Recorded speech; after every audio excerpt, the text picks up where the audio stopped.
ഈശോയിൽ സ്നേഹമുള്ളവരെ, പുതിയൊരു പ്രഭാതത്തിന്റെ എല്ലാ ആശംസകളും സ്നേഹത്തോടെ നേരാണ്. ഇന്നത്തെ സുവിശേഷ ഭാഗത്തിലൂടെ ഈശോ പറയാണ്, എൻ്റെ പ്രിയപ്പെട്ട ദാസൻ, എൻ്റെ ഹൃദയത്തിന് ഇണങ്ങിയവൻ, ഇവന് ഞാൻ പ്രസാദിച്ചിരിക്കുന്നു, ഇവന് ഞാൻ എൻ്റെ ആത്മാവിനെ നൽകുമെന്നുള്ള ഈശോയുടെ ഒരു വാഗ്ദാനമാണ്. ഈശോയെ കുറിച്ചുള്ള വാഗ്ദാനമാണ് സ്വർഗത്തിന്റെ.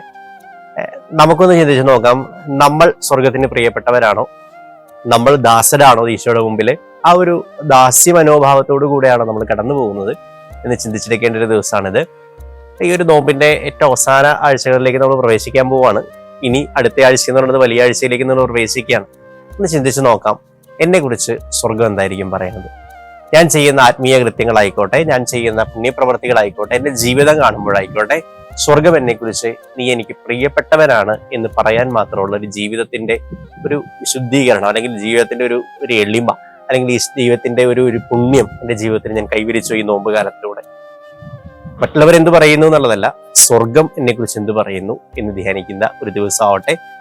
അങ്ങനെ സ്വർഗം എന്നെ കുറിച്ച് നല്ലത് പറയുന്ന, സ്നേഹത്തോടെ ചേർത്ത് പിടിക്കുന്ന, അതിനെ നന്മയെന്ന് അംഗീകരിക്കുന്ന ഒരു നല്ലൊരു ജീവിതമാക്കി മാറ്റാൻ ദൈവം നിങ്ങളുടെ ഓരോരുത്തരുടെയും ജീവിതങ്ങളെ അനുഗ്രഹിക്കട്ടെ. ഈശോ മിശിഹായ്ക്ക് സ്തുതിയായിരിക്കട്ടെ.